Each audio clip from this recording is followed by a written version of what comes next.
골로새서 강의 오늘은 5번째 시간입니다. 지난 시간에 여러분들에게 예수님만이 우리의 주님이 되시는 이유에 대하여 말씀을 드렸습니다. 기억나십니까? 예수님께서 나를 구원해 주신 주님이시기 때문에 주님만이 나의 주님이시고, 또 예수님은 하나님이시며 창조주이시기 때문에 나의 주님이시다.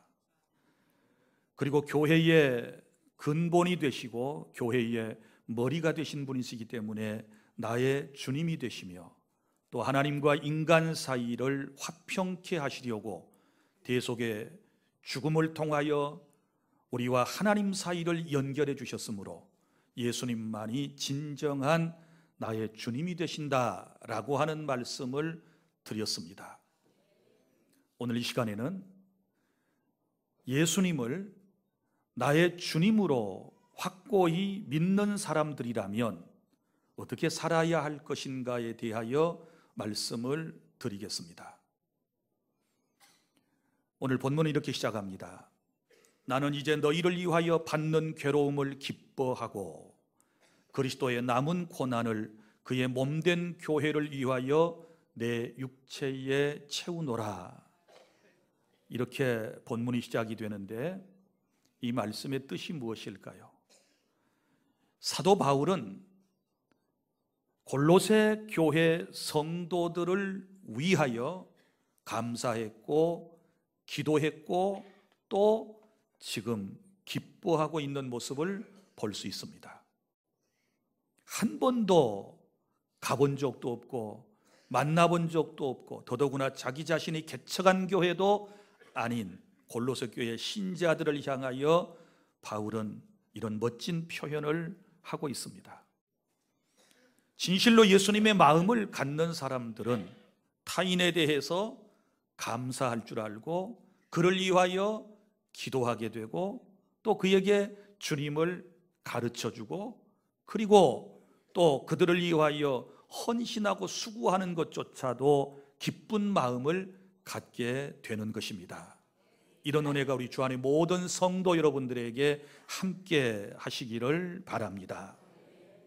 그런데 여기 그리스도의 남은 고난을 그의 몸된 교회를 위하여 내 육체에 채운다라고 하는 말씀이 나오는데 이 말씀은 여러분이 좀 깊이 깨닫는 말씀이어야 합니다. 무슨 얘기인가 하면 예수 그리스도께서 우리의 구원을 위하여 당하셨던 모든 고난이 부족한가라고 하는 것이지요.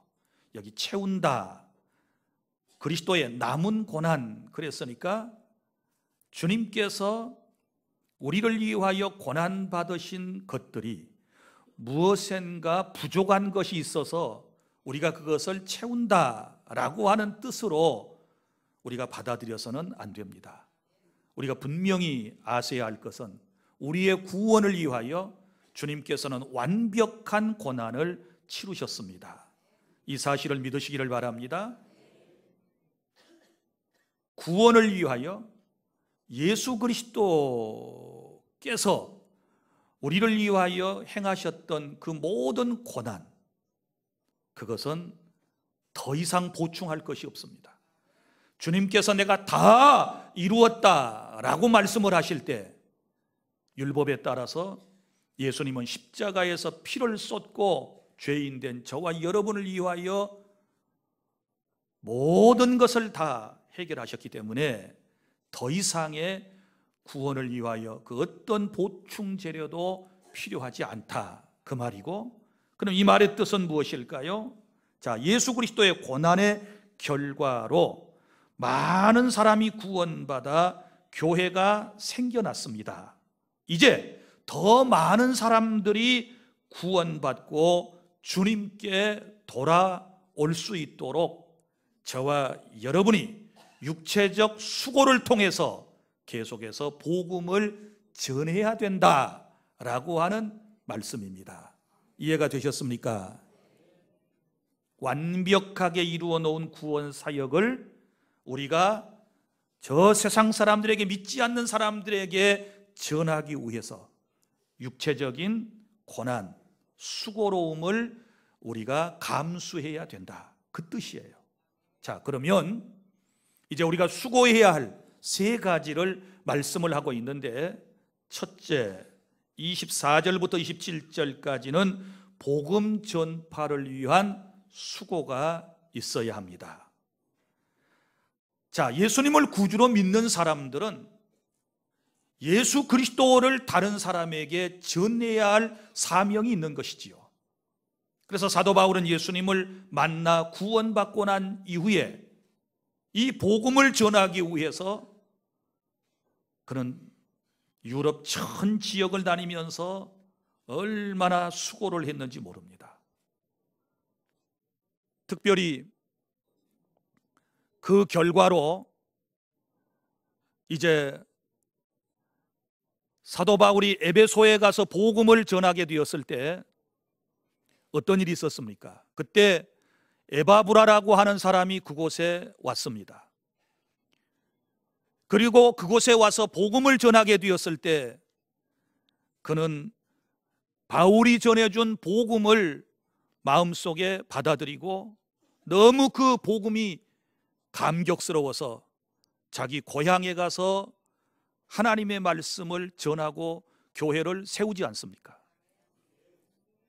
자, 그래서 이 교회는 전 세계적으로 퍼져 나가기를 시작했습니다. 사랑하는 여러분, 우리가 복음을 누구에겐가를 통하여 들었습니다. 여러분들이 지금 이 자리에 있게 된 것은 누군가가 여러분들에게 복음을 전해 주었기 때문에 여러분이 지금 이 자리에서 구원받고 주님을 예배하는 그런 은혜를 지금 입고 있는 것입니다.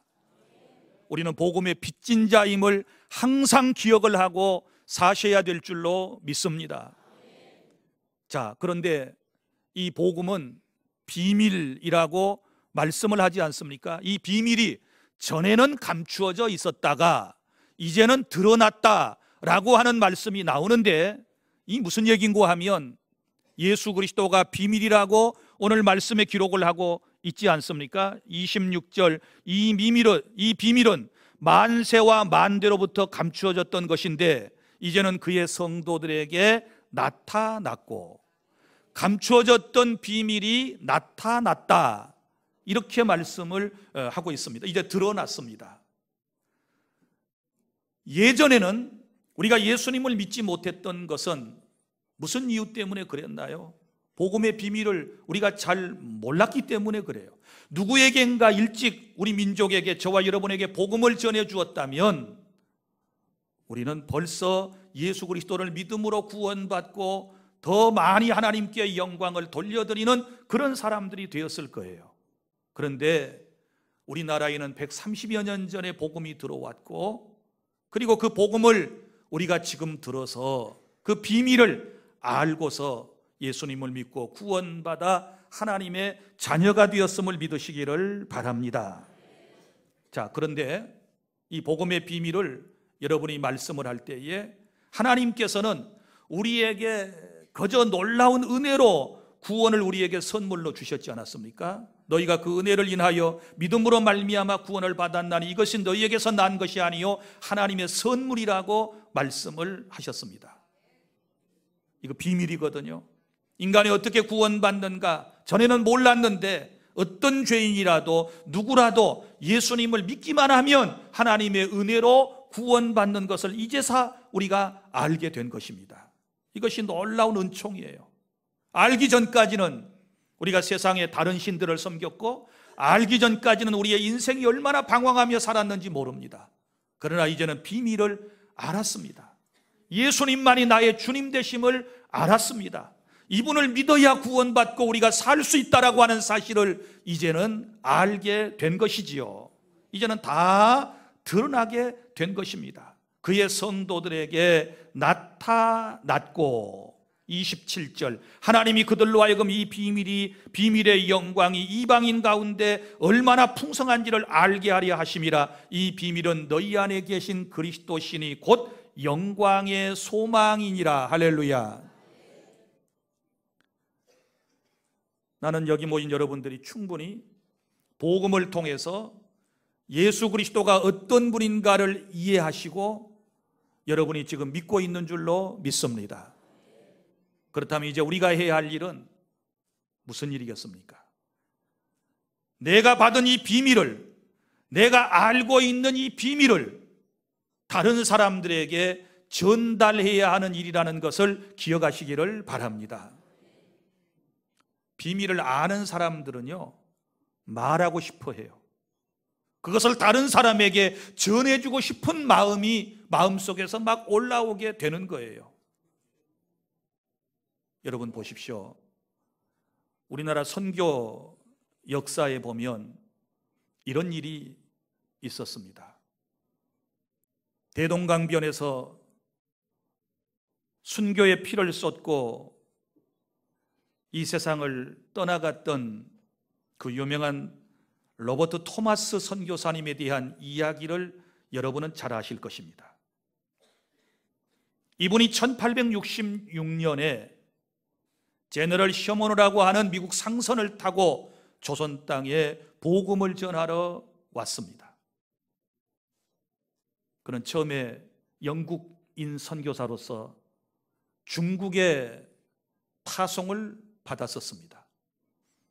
그런데 안타깝게도 혼인한 지 2년 만에 사랑하는 아내가 선교지에서 세상을 떠나게 됩니다. 마음속에 엄청난 상처와 상실감 때문에 너무너무 힘든 나날을 보냈습니다. 그런데 어느 날 조선에서부터 소식이 들려왔습니다. 천주교 신자들이 조선에 다녀와서 조선 상황을 얘기해 주었습니다. 지금 조선은 쇄국 정책으로 복음을 받아들이지 않고 그곳에서 복음을 전하는 천주교 신자들이 고통받고 있다는 얘기를 듣게 되었을 때 그 땅에 내가 가야 되겠다, 이런 마음이 생겼습니다. 그래서 영국 선교부의 허락을 받아가지고 이 토머스 목사가 조선 땅으로 오는 배를 타게 되었던 것입니다. 그때 그의 나이는 27살이었습니다. 자, 제너럴 셔먼호가 조선 땅에 입국하기를 원했었지만 조선 정부에서는 허락을 해주지를 않았습니다. 그런데 그럼에도 불구하고 이 배는 대동강변을 거슬려서 계속해서 평양 쪽으로 올라가게 되었던 것입니다. 그리고 마침내 이 배는 망경대 위에 사람들을 풀어놓게 되었고, 그리고 배에 탔던 일부분이 망경대를 다녀오다가 한 밭에 들어가서 참외 몇 개를 따가지고 나오게 됩니다. 그러다가 이제 붙잡히게 된 것이죠. 자, 그것을 지켜보고 있었던 조선 군인들이 그냥 그대로 놔뒀겠습니까? 그래서 강둑에서 이 참외를 훔쳐가지고 나오던 사람들을 처형을 시켜버리게 되었습니다. 이렇게 되니까 이제 제너럴 셔먼호에서는 조선 사람 이현익이라고 하는 사람을 붙잡아서 배로 데리고 왔습니다. 그리고는 감금해놓고 그를 돌려보내지를 않게 되었던 것입니다. 그리고 무모하게 저 조선 군인들을 향하여 총을 난사하게 되었던 것이죠. 이렇게 되자 조선 군인들이 배에다가 공격을 가하여 배가 침몰하게 된 것입니다. 배가 불에 타서 침몰하게 될 때 토마스 목사가 이제 성경 몇 권을 들고서 배에서 나와서 모래밭에서 자기를 죽이려고 하는 병졸 박춘권에게 기도하고 성경을 받으라고 건네줍니다. 그러나 그는 끝내 거절하고 안타깝게도 그의 칼에 의해서 토마스 목사는 목베임을 당해 이 세상을 떠나게 됩니다. 27살의 젊은 나이에 그는 대동강변에서 피를 쏟고 죽었습니다. 여러분, 이 얘기를 들으면서 너무 안타깝지 않습니까? 20대 중반밖에 되지 않는 파란 눈을 가진 영국인 선교사가 중국에서 조선 땅에 와서 이 복음을 전하고 이렇게 안타깝게 복음을 제대로 전하지도 못하고 세상을 떠나는 이런 모습들을 우리가 생각해 보면 너무 안타깝지 않습니까? 그런데 그 이후에 놀라운 역사가 있었습니다. 역사에는 이렇게 기록되어 있습니다. 그 후에 토마스를 죽인 병졸 박춘권은 집으로 돌아가는 길에 토마스 목사가 주려고 했던 성경을 주워가지고 자기 집에 돌아갔습니다. 그리고 그것을 읽다가, 몰래 읽다가 예수님을 영접하게 되었고 나중에는 평양교회 장로가 되었다는 기록이 나옵니다. 할렐루야. 또 그의 조카 이영태라고 하는 사람도 있었는데, 이 사람은 예수님을 믿고 평양 숭실학교를 졸업한 후에 선교사의 조사가 되어서 성경 번역위원회에 동참했다고 그럽니다. 또 셔먼호가 대동강에서 불타는 그 모습을 목격한 수많은 사람들 가운데 그때 당시 12살 되었던 한 소년이 있었습니다. 최치량이라고 하는 이 소년은 토마스 목사가 주는 3권의 성경을 몰래 보관하고 있다가 이제 겁이 났습니다. 그 금서인데 만약에 이 사실이 발각되게 되면 자신은 죽게 되는 것입니다.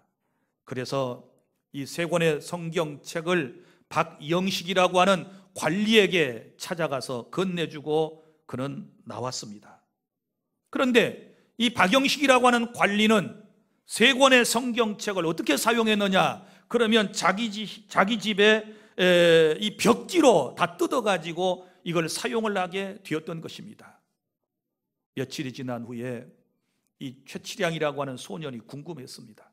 자기는 두려워서 이 성경을 관리에게 갖다 주었는데 이 사람은 도대체 그것을 어떻게 했을까? 불에 태웠을까? 찢어버렸을까? 어떻게 했을까? 하고 그 집에 갔는데 벽에 이게 다 뜯겨가지고 쭉 갈려져 있는 거예요. 이 아이는 무슨 글인지도 몰랐습니다. 그래서 호기심에 그 글을 차근차근 벽에 붙어 있는 성경을 읽어가다가 결국은 예수님을 알게 되고 구원받게 된 줄 믿으시기를 바랍니다. 이것도 하나님의 큰 은혜입니다. 그리고 또 성경을 뜯어서 벽지로 발랐던 이 집은 나중에 평양 최초의 교회인 널다리골 예배당이 되었다. 평양 최초의 교회가 된 것입니다. 사랑하는 주안의 성도 여러분, 토마스 목사의 죽음은 결코 헛되지 않았습니다. 오늘 우리에게도 이런 은혜가 있기를 바랍니다. 우리가 복음의 비밀을 알았으면 예수 그리스도만이 우리의 유일한 구세주이고 그분을 믿어야 구원받는다는 이 사실을 우리가 확고히 믿는다면 우리도 담대함을 가지고 나아가서 이 복음을 온 세상 사람들에게 전해야 될 줄로 믿으시기를 바랍니다. 우리 교회가 해야 할 일이 무엇입니까? 우리가 정말 예수님을 잘 믿는 교회라면 저와 여러분이 해야 할 일이 무엇이겠습니까? 그것은 복음을 전하는 일입니다. 교회 본연의 사명을 망각해서는 안 됩니다. 말세의 교회들이 교회 본연의 목적을 망각하고 엉뚱한 곳에 자꾸 치우치는 경우들이 있지 않습니까? 나는 우리 주 안의 모든 성도 여러분에게 정중하게 권면합니다. 특별히 예수님을 먼저 믿고 직분을 맡은 사람들이 하나님의 말씀을 이루기 위해서 여러분이 전도하는 일에 나서주시기를 바랍니다. 25절, 내가 교회의 일꾼이 된 것은 하나님이 너희를 위하여 내게 주신 직분을 따라 하나님의 말씀을 이루려 함이니라. 아멘. 직분을 가진 사람들은 이 복음의 비밀을 더 열심히 온 세상 사람들에게 전해서 정말 하나님의 나라를 우리가 확장해 나가는 일에 앞장서야 한다는 사실을 기억해 주시기를 바랍니다. 그 다음에 둘째는 이제 우리가 해야 할 일이 무엇입니까? 28절, 성도를 세우기 위하여 수고해야 하는 것입니다. 28절 다 함께 시작. 우리가 그를 전파하여 각 사람을 권하고 모든 지혜로 각 사람을 가르침은 각 사람을 그리스도 안에서 완전한 자로 세우려 함이니. 아멘. 자, 첫 번째 해야 할 일은 복음을 전하는 일이었고, 그 다음에 두 번째 해야 할 일은 복음을 듣고 교회 안에 온 사람들을 우리가 세우는 일을 해야 하는 것입니다. 여기 완전한 자로 그리스도 안에서 세우는 일, 이걸 양육이라고 말할 수 있습니다. 전도하는 것도 귀한 것이지만 교회 안에 들어온 성도들을 잘 양육해야 하는 것입니다. 전도를 통하여 예수님을 믿는 것은 새로운 탄생, 영적인 거듭남이고, 그리고 거듭났으면, 새로 탄생했으면 이제는 보살핌이 필요한 것입니다. 양육이 필요한 것입니다. 엄마가 아이를 낳았으면 그 아이를 잘 보살펴서 양육하는 것처럼 이미 예수님을 먼저 믿는 사람들은 교회 처음 나온, 그리고 믿음이 연약한 사람들을 잘 보살피는 일을 해주시기를 바랍니다. 여기 세 가지 방법을 통해서 완전한 자로 세울 수 있다고 말씀을 하는데, 먼저는 전파하고, 그 다음에는 권면하고, 그 다음에는 가르치는 것입니다.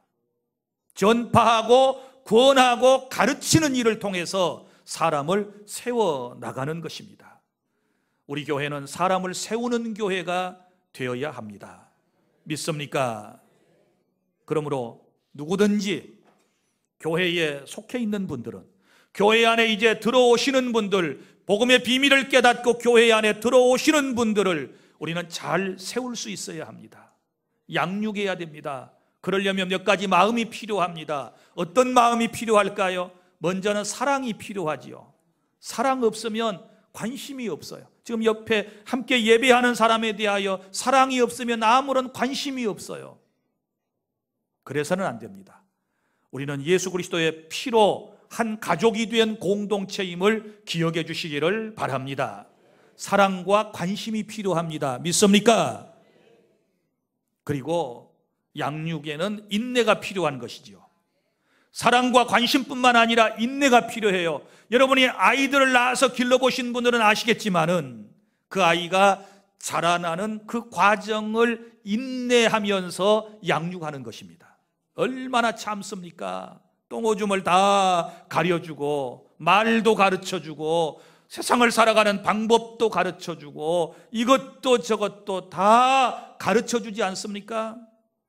그가 성장할 때까지 인내하면서 가르쳐주듯이 신앙생활도 마찬가지입니다. 이제 교회 안에 들어온 사람들, 영적 유아기 상태에 있는 분들이 있을 수 있습니다. 우리는 그분들을 기다려야 합니다.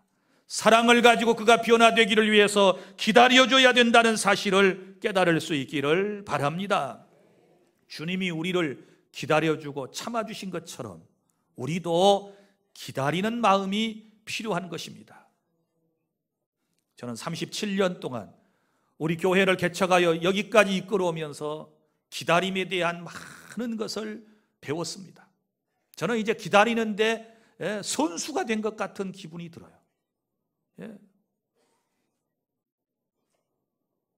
여러분, 참 어떤 사람 잘 안 변해요. 제가 가장 속상하고 안타까운 것이 뭐라고 그랬습니까? 신앙생활을 이만큼 했으면, 목사의 설교를 이만큼 들었으면, 교회에서 저 정도의 중직을 맡았으면 좀 달라져야 되지 않겠습니까? 좀 변해야 되지 않겠습니까? 그런데 여전한 분들이 계시거든요. 그럼 어떡합니까? 목사는 기다려야 되는 거죠. 그래서 기다립니다. 오늘이나 내일이나 기다립니다. 그리고 계속해서 그래도 변하지 않는 분들을 보면 이제 주님께 맡깁니다. 주님이 하세요. 주님이 저 사람 좀 변하게 만들어주세요 하고 주님께 의탁하는 수밖에 없지 않겠습니까? 여러분, 어디 저뿐이겠습니까? 우리 서로 기다려주세요. 누군가를 전도했으면 사랑으로, 인내함으로 그가 예수님을 제대로 알고 믿고 바로 살 때까지 계속해서 기도해 주시고 위로해 주시고 권면해 주시고 격려해 주시고 여러분이 그렇게 돌봐주셔야 여러분처럼 하나님께 헌신할 수 있는 한 분이 또 생기는 것입니다. 믿습니까? 셋째로 이제 우리가 해야 할 일이 있습니다. 그것은 29절 성령의 능력으로 수고해야 합니다. 29절 다 함께 시작. 이를 위하여 나도 내 속에서 능력으로 역사하시는 이의 역사를 따라 힘을 다하여 수고하노라. 아멘. 자, 전도하는 일 어떻게 해야 됩니까? 성령의 능력으로. 양육하는 일 어떻게 해야 됩니까? 성령의 능력으로. 성령의 능력으로 할 때 어떻게 합니까? 힘을 다하여 수고하노라. 할렐루야. 하나님의 일은, 전도와 양육과 하나님의 일은 사람의 열심과 사람의 노력만 가지고 되는 게 아닙니다. 하나님의 성령의 역사 없이는 힘들어요.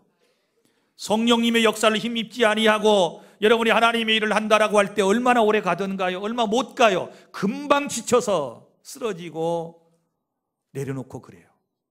오늘 우리에게 필요한 것은 하나님의 능력임을 믿으시기를 바랍니다. 성령 하나님께서 우리 가운데 강력하게 역사하심을 통하여 우리에게 주신 귀한 사명을 우리는 잘 감당할 수 있는 것입니다. 오늘도 주의 성령 하나님께서 여러분 모두에게 충만히 임하는 시간이 될 수 있기를 바랍니다. 말씀을 맺습니다. 사랑하는 여러분, 우리는 예수님을 주님으로 믿는 사람들입니다. 분명한 하나님의 자녀입니다. 할렐루야. 그러면 이제 해야 할 일 세 가지가 있다고 그랬습니다. 이제는 목숨을 내걸고 주의 복음을 바울처럼 에바브라처럼 그리고 토마스 목사님처럼 결과는 하나님께 맡기고 복음 전하는 일에 수고해 주시기를 바랍니다.